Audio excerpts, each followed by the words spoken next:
Baik, dokter dan teman-teman, sebelumnya perkenalkan kami dari SGDA 3 dari blok Respiratory System dan juga Disorder dengan judul student project yaitu Multidrug Resistant Tuberculosis atau disebut sebagai MDR-TB. Baik, selanjutnya kita akan melakukan presentasi dan juga perkenalan. Terima kasih. Baik, terima kasih atas waktu yang telah berikan. Sebelumnya saya Lutut Katkalandari dengan 3 digit NIM terakhir 081. Di sini izinkan saya untuk menjelaskan mengenai latar belakang dari student project kami. Tuberkulosis atau TB adalah infeksi oleh Mycobacterium tuberculosis yang masih menjadi masalah global, dengan Indonesia menempati peringkat kedua kasus terbanyak setelah India. Salah satu tantangan utama dalam pengendaliannya adalah munculnya fenomena multi-drug resistant TB atau MDR-TB, yaitu resistensi terhadap rifampicin dan isoniazid akibat mutasi gen dan terapi yang tidak tuntas. Secara global, terdapat kurang lebih 450.000 kasus MDR-TB per tahunnya, namun hanya 37% yang terkonfirmasi dan sekitar 60% yang sembuh. Indonesia termasuk dalam 10 besar negara dengan beban MDR-TB yang tertinggi.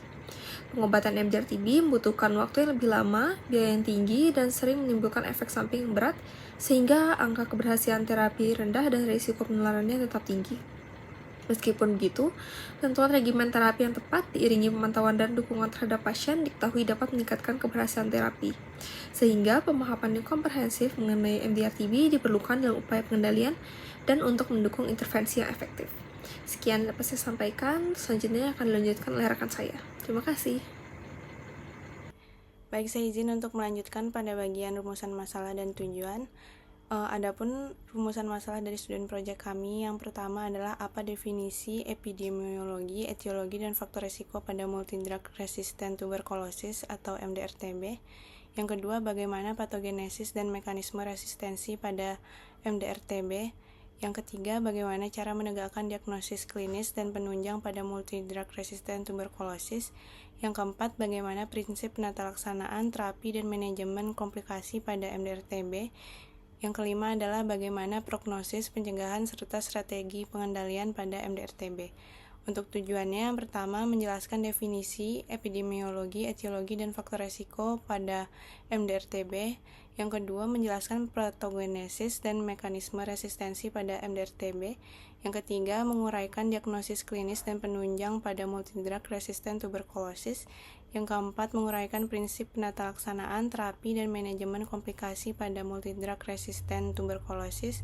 Dan yang terakhir adalah menjelaskan prognosis, pencegahan, serta strategi pengendalian pada MDR-TB. Baik, selanjutnya manfaat. Yang pertama adalah memberikan pemahaman komprehensif bagi mahasiswa dan tenaga kesehatan tentang multidrug resistant tuberculosis. Yang kedua adalah menjadi sumber informasi mengenai diagnosis, terapi, penata laksanaan, dan manajemen multidrug resistant tuberculosis. Yang ketiga adalah meningkatkan kesadaran masyarakat terhadap bahaya multidrug resistant tuberculosis dan pentingnya pencegahan. Dan yang terakhir adalah menjadi dasar referensi untuk pembelajaran dan penelitian yang lebih lanjut. Terima kasih, selanjutnya akan dilanjutkan oleh rekan saya.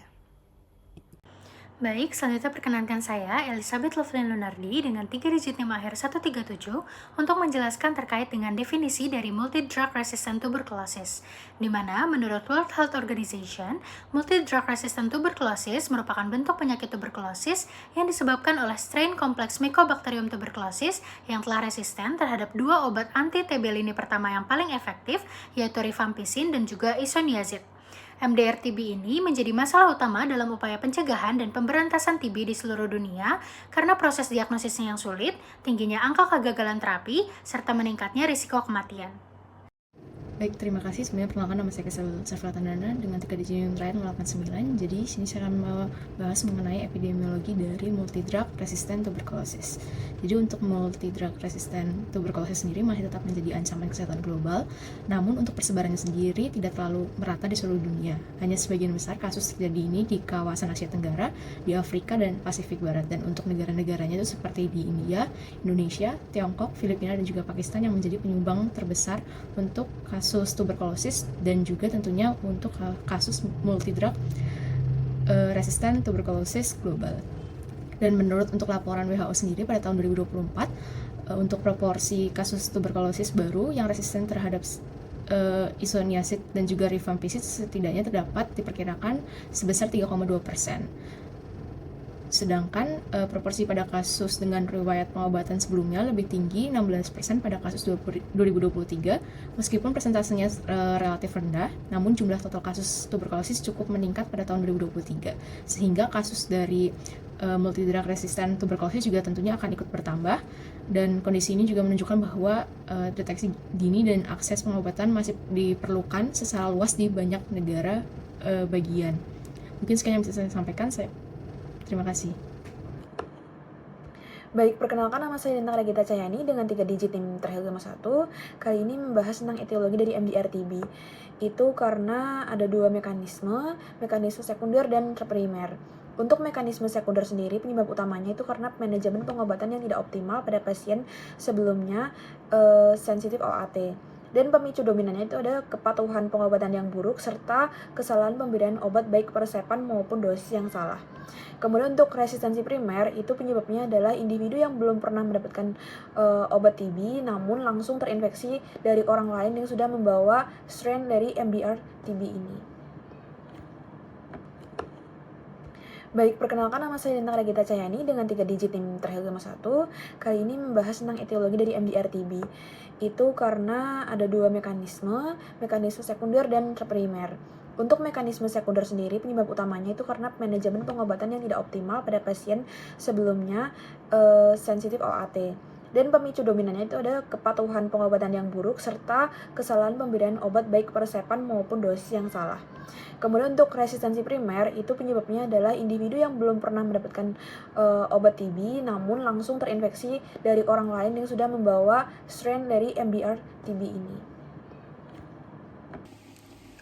Baik, selanjutnya saya tes Anda dengan digit NIM terakhir 165. Izin untuk melanjutkan.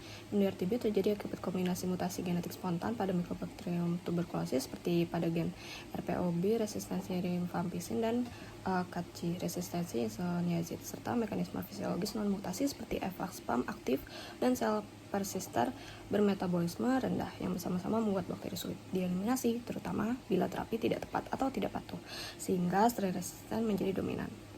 Perkenalkan, nama saya Niputu Putri Aprilia Wulandari Giri dengan 3 digit NIM terakhir 190. Sini saya izin melanjutkan untuk presentasi mengenai mekanisme resistensi MDR-TB.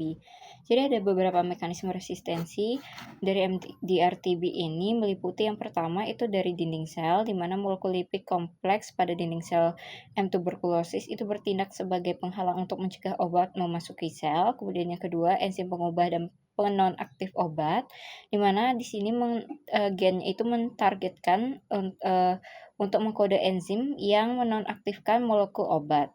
Kemudian yang ketiga itu adalah sistem efflux obat, di mana dinding dari sel M. tuberculosis itu mengandung adanya sistem molekuler yang secara aktif mengeluarkan molekul obat dari sel. Kemudian yang keempat ada mutasi spontan pada genom sehingga dapat mengubah protein target obat, yang mana ini menghasilkan strain yang resisten terhadap obat. Ini juga kita dapat lihat dari gambar di sebelah kanan, yang mana juga menjelaskan mengenai mekanisme resistensi dari M. tuberculosis. Sekian yang dapat saya sampaikan, terima kasih. Baik, sebelumnya perkenalkan nama saya Leonard Nathaniel Saputra dengan 3 digit NIM terakhir 109. Saya izin melanjutkan terkait dengan diagnosis klinis dan penunjang. Jadi, kita dapat mencurigai klinis seseorang muncul pada saat pasien dengan riwayat pengobatan TB yang gagal, kambuh atau putus obat. Yang kedua, pasien tersebut memiliki kontak erat dengan kasus MDR-TB yang telah dikonfirmasi. Setelah itu, diagnosis awal dapat ditentukan dengan menggunakan tes cepat molekuler seperti gen expert MTB atau RIF yang mendeteksi TB dan resistensi terhadap rifampicin. Resistensi terhadap rifampicin dianggap sebagai penanda kuat MDR-TB dan jadi dasar pemulai penata laksanaan TB resisten obat. Konfirmasi definitif dilakukan melalui uji coba kepekaan obat untuk membuktikan resistensi terhadap isoniazid dan rifampicin. Selanjutnya, pemeriksaan radiologi berupa X-ray dapat memberikan dukungan diagnosis melalui temuan kerusakan paru yang luas dan kavitas multiple. Sekian dari saya, akan dilanjutkan oleh teman saya. Terima kasih. Baik, untuk penata laksanaan terapi sendiri dimulai dengan diagnosis yang tepat dan cepat, termasuk pemeriksaan drug susceptibility testing pada obat OAT.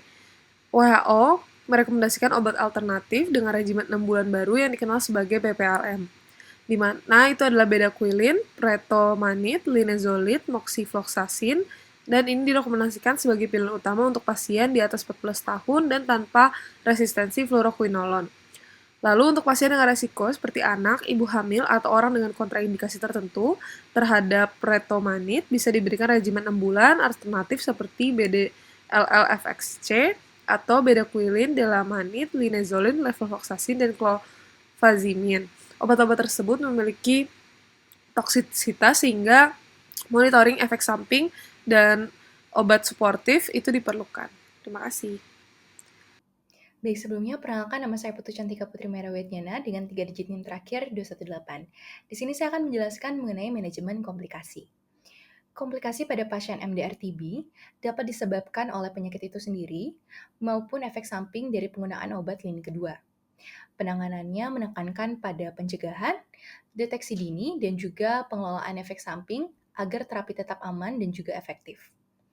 Efek samping yang sering ditimbulkan meliputi neuropati, pempanjangan kiti, serta gangguan hati dan juga ginjal, sehingga perlu pemantauan laboratorium dan juga EKG secara rutin. Hemoptisis ditangani dengan stabilisasi jalan nafas, bronchial artery embolization atau pembedahan jika diperlukan.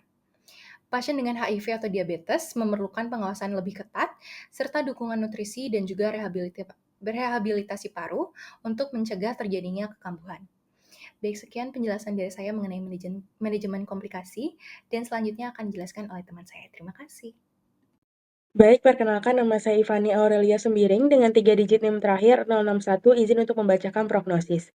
Studi prospektif multisenter di Indonesia yang melibatkan pasien DSTB dan MDR-TB menunjukkan bahwa tingkat keberhasilan pengobatan MDR-TB mencapai sekitar 60,1%, lebih rendah dibanding DSTB yang mencapai 81,6%. Hasil tidak menguntungkan seperti kegagalan, kematian, dan loss to follow-up atau LTFU lebih sering terjadi pada kelompok MDR-TB.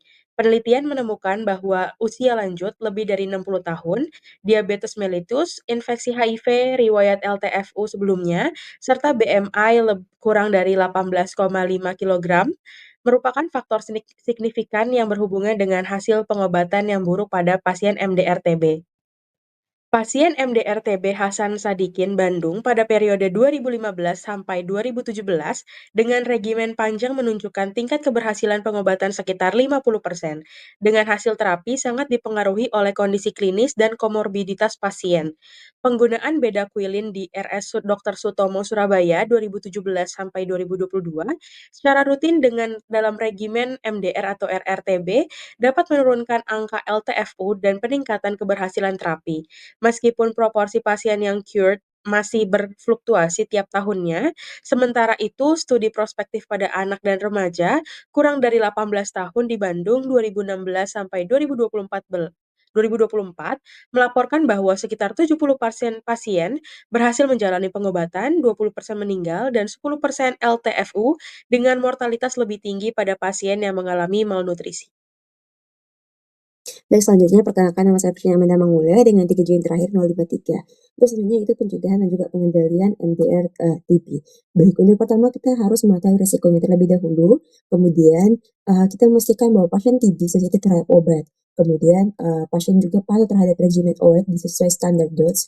Kemudian masyarakat harus isolasi pasien sampai tidak menular, yaitu dengan menjaga etika batuk, dengan menggunakan masker, kemudian kita menjaga ventilasi udara sehingga tetap baik. Kemudian deteksi dini juga sangat penting untuk agar kasus baru tidak segera dapat ditangani. Kemudian memberi pengobatan MDR sesuai dengan panduan WHO.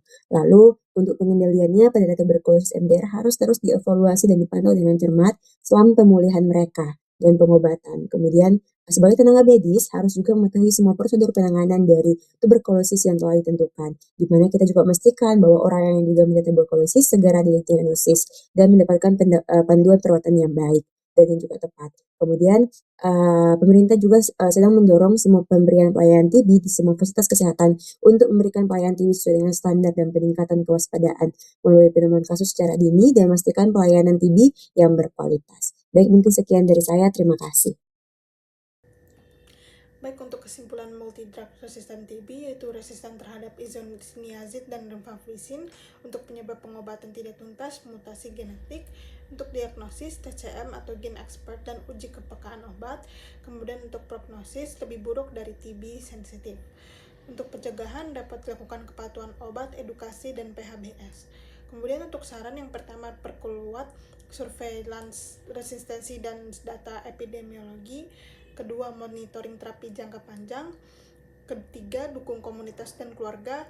Keempat, kurangi stigma dan tingkatkan motivasi pasien. Sekian dari saya ucapkan terima kasih. Baik, dokter dan teman-teman, sekian dari presentasi kami dari SGD A3 dengan judul Student Project Multidrug Resistant Tuberculosis atau MDR-TB, dan biarlah lewat video edukasi ini bisa bermanfaat bagi teman-teman dan juga sekitar. Terima kasih.